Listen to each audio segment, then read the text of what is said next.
I was in this situation a lot where I was put on the spot and I didn't have enough information to make a wise decision. And it didn't matter what choice I made, I always beat myself up about it. If you can relate to this problem, if you're tired of feeling inadequate whenever you don't know what to do, if you want to understand your actions so that you can stop beating yourself up over your mistakes whenever you're in the process of learning something, here's what to do. This is Unknown Protocol.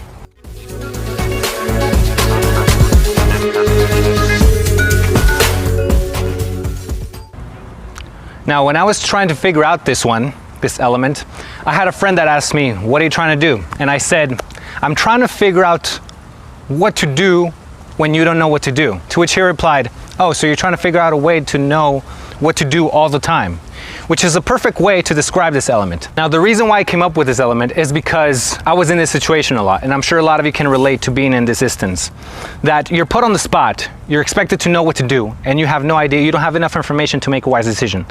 And it didn't matter how wise my choice was, how good my decisions were. I always felt like I could have done better, like I could have done something different. And I always beat myself up about it. So what did I do? I used that self-criticism and I set myself to figure out once and for all what to do when you don't know what to do. So I had to figure this out. And how was I going to figure this out? Well, I had to analyze the situation. And to analyze the situation, I had to be in it. So I had to put myself in situations over and over again where I felt inadequate. I had to put myself in situations where I did not have the skills and capabilities to know what to do. So I agreed to things that I didn't know what to do or that I even knew what the goal was. I put myself in situations that made me feel inadequate. And after putting myself in these situations over and over again, I analyzed it and I came up with an answer. Two things I analyzed. The first thing I analyzed was that feeling of inadequacy. I wanted to see if that feeling was justified or not.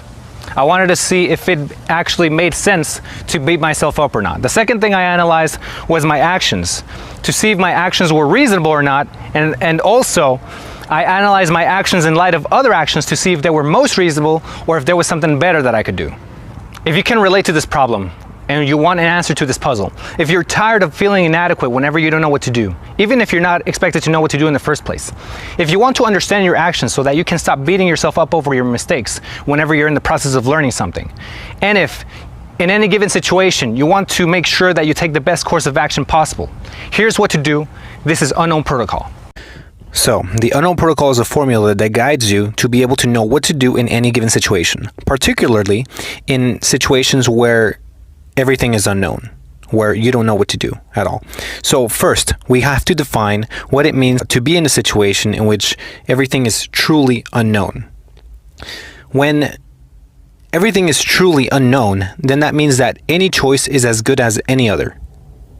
If you happen to know, or if you happen to have a sense that one choice is better than another, or that maybe if you did something it would be better than if you did another thing, then that means that you would have some knowledge as to what to do, and that would not be completely unknown. But we're talking about situations that everything is completely unknown. This means that if everything is truly unknown, then any choice you make, this is important, any choice that you make is as good as any other. This means that your choice is up to chance, not skill, not knowledge because you don't have any, but is basically up to chance.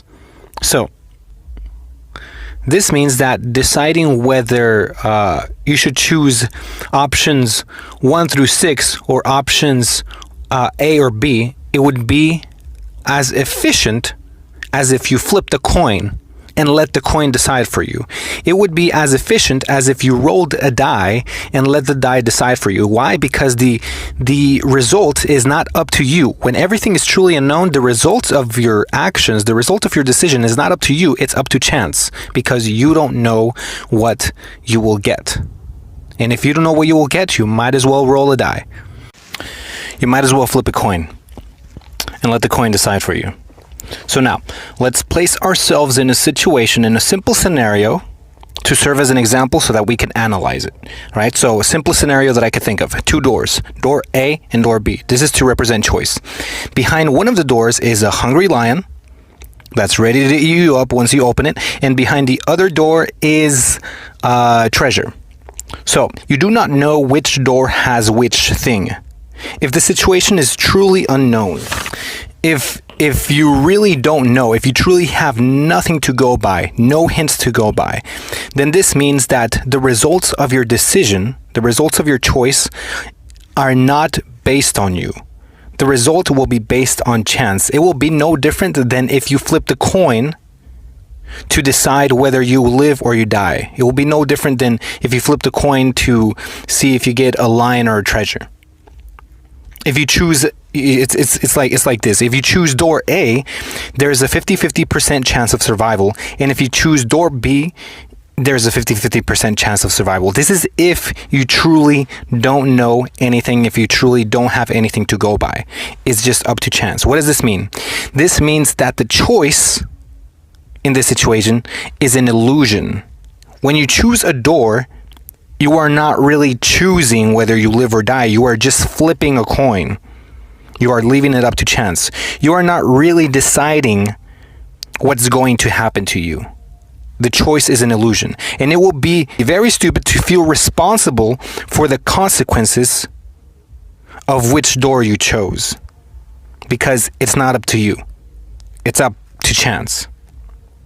It's not up to your knowledge. It's not up to your skill. It's just chance. It's just flipping a coin. But there's a twist to this. And the twist can either be a blessing or a curse depending on how you look at it. And the twist is this. The twist is that this situation in which everything is completely unknown, this situation only exists in an ideal scenario, in sort of a mathematical world or a mental experiment. In real life, you are never in a situation in which everything is completely and perfectly unknown. In real life, you do always know something, and you can always know something.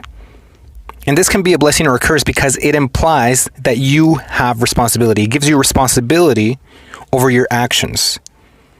And this can be a curse because if you choose wrong, there will be no consolation to you to tell you that what happened to you happened by chance and that it's not really your fault and that you're not responsible. No.